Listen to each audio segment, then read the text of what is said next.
안녕하세요. 허브경제TV입니다. 오늘 볼 종목은요, 뷰노를 볼 건데, 이 영구 시비 관련해서 살짝 좀 걱정이 되는 모습들이 좀 연출이 되고 있거든요. 일단 극단적인 그 자금 조달의 위험성을 경고하는 목소리가 조금 높아지고 있다라고 얘기를 해주고 있습니다. 그동안 이제 수차례 기업 설명회에 열어서 자금 조달을 좀 타진을 했고, 무호적인 투자자를 물색하는 것에 좀 난항을 겪은 모습을 보여주고 있다, 이런 얘기가 있었죠. 그러다가 237억 정도 규모의 영구 시비를 발행을 결정을 했다고 합니다. 영구채는요, 통상 만기가 없거나 매우 긴 채권을 의미하는데요. 30년 만기가 설정돼 영구 시비로 분류가 되고 있죠. 관행적이라든지 경향적으로 높은 금리가 보장이 된다고 합니다.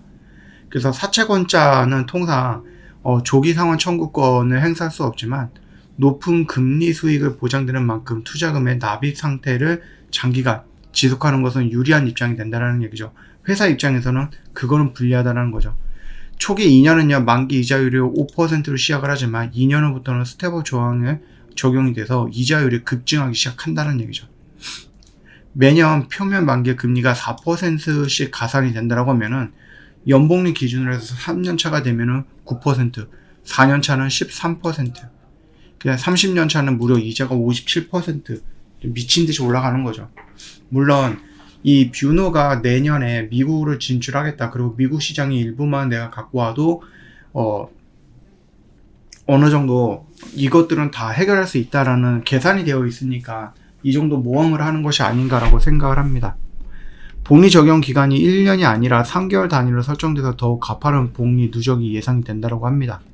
그렇기 때문에 돈을 빨리 갚는 것이 가장 좋은 형태인 것 같아요. 지금 굉장히 살얼음판을 좀 걷고 있고, 이 투자금을 정말로 적재적소에 투자를 해줘야지 된다고 보시면 됩니다. 매년 금리가 4%씩 가산되는 영구채라는 초고금리 악덕 사채 시장에서도 듣도 보도 못했던 형태라고 합니다. 그러니까 이런 것들 10년까지도 어림없고 몇 년 만에 회사가 파산할 수 있다, 이렇게 얘기가 나와주고 있는 이유이기도 해요. 그래서 조금 더 빠르게 돈을 좀 갚아야 된다라고 좀 보시면 되는데, 미국 시장 진출에 그만큼 사활을 걸었다라고 보시면 될 것 같아요. 그냥 좋게 생각을 하면은 지금 당장 돈이 필요하니까 내가 돈을 빌려서 급전을 땡겨갖고 투자를 해서 이게 성공이 나서 대박이 나면 이거는 굉장히 절묘한 한 수였죠. 신의 한 수였던 거죠. 내가 일부러 돈을 하나하나씩 모아가지고 내가 이 미국 시장에 진출하는 것이 몇 년 늦어지는 것보다 빠르게 부스터 달고 올라가서 1년 만에 성공을 한다? 이거는 굉장히 좀 과감한 도전이었고, 그거는 성공 사례로 볼 수도 있겠지만은, 이게 잘 안 된다라고 하면 그때는 뷰노의 회사 자체가 위험해질 수도 있다라는 거죠. 한번 스텝업이 되면은 이제 감당하기 어렵다라는 거죠. 그래서 무조건적으로 중도 상한만이 살 길을 보인다라고 하는데, 일단은 2년 정도는 정해져 있는 5% 정도의 만기 이자율로 시작을 한다라고 하면은 2년 정도 안으로 뭔가 쇼부가 나와야 된다는 얘기죠. 미국에서 어느 정도의 결과물을 보여줘야 된다는 얘기죠. 그 정도로 뷰노가 뭔가 굉장히 자신을 하고 있는 건지 아니면 도전을 하는 건지는 모르겠습니다만, 이런 불확실성이라든지 이런 것들은 주식시장에서 그렇게 좋게 반영을 하지는 않습니다. 네.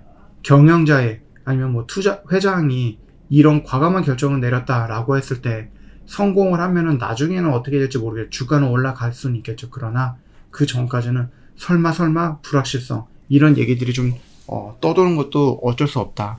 더군다나 이제 회사가 적자가 좀 지속이 되고 있는 부분이거든요. 물론 이제 앞으로 계속해서 성장을 해갖고 흑자로 전환이 된다라는 생각을 하고 있기는 하지만, 그 짧은 기간, 그 2년이라는 시간 동안에 정말로 뷰노는 사활을 걸고 해야 될 것 같습니다. 일단 자체 역량으로 중도 상환이 불가능하죠. 돈을 못 벌고 있는데, 적자 기업인데 돈을 빌려서 돈을 벌어갖고 내기는 조금 어려울 것 같거든요. 그 외부 투자자들에 대한 부분도 그렇게 좋은 평가를 보고 있지는 못합니다. 그렇다고 하면은 결국은 어떻게 되는 거다? 지금 준비하고 있는 미국으로의 진출, 이거는 무조건 성공시켜야 됩니다. 이걸 성공 못 시킨다? 그 뷰노는 정말로 지옥에 갈 수도 있다. 아직까지는 우리가 이 구간 라인에서 변곡점을 형성하고 있기 때문에 조금 더 지켜볼 필요는 있을 것 같고, 여전히 이 10이라든지 이런 거에 대한 불확실성은 있겠지만은 그래도 우리는 내년에 미국으로 진출한다는 모멘텀을 갖고 있기 때문에 요거에 대한 기대를 해보자라는 겁니다. 초반에 상반기에는 딥브레인으로 하반기에는 D캅스로 미국으로 좀 진출하려고 하는 요 모습들, 그리고 잘 진출이 된다라고 했을 때 미국의 1%만 가져와도, 이 시장의 점유율 1%만 가져와도 뭐 297억 버는 거, 237억 벌어들 이유고 이거 금방 갚을 수 있어요. 지금 뷰노도 이런 생각을 하고 있는 것 같긴 합니다. 그래서 이 도전이 과연 어떻게 결과로 진행이 될지는 모르겠지만 조금 힘을 내면 좋을 것 같습니다. 뭐 우리나라 시장 지금 정치권이 힘들기 때문에 정치에서 뭐 정치인들의 말 한마디가 한국 시장을 지금 들었다 놨다 하는 굉장히 좀 위험한 구간이기도 하죠. 근데 이 저점을 막 깨거나 그러지는 않을 것 같다라고 생각을 합니다. 여전히 뭐 이재명의 사법 리스크든 아니면 윤석열의 탄핵 정국이든 간에 결국은 뭐 감옥에 가든 안 가든 간에 이들은 정해져 있는 이 스케줄이 있잖아요. 그래서 시간이 지날수록 리스크는 하나씩 해소가 되어 간다 라고 생각하시면 될 것 같습니다. 다만 우리가 생각을 했던 여기서 탄핵이 가결되고 이렇게 올라갈 거야 라고 생각했던 그 긍정적인 생각이 국힘과 민주당이 제가 예상했던 것보다는 더 격하게 싸우고 있어요. 예. 좀 손잡고 좀 어려운 시기에 좀 잘 좀 하면 좋을 것 같은데 그냥 둘 다 뒤 없이 싸우고 있는 모습이 참 보기 싫기도 하죠. 예. 그럼에도 불구하고 한국 시장이 여기서 더 추가적으로 밀리지는 않을 것 같아요. 예. 일단은 뭐 좀 개입을 해주지 않을까라고 생각을 하고 있고요.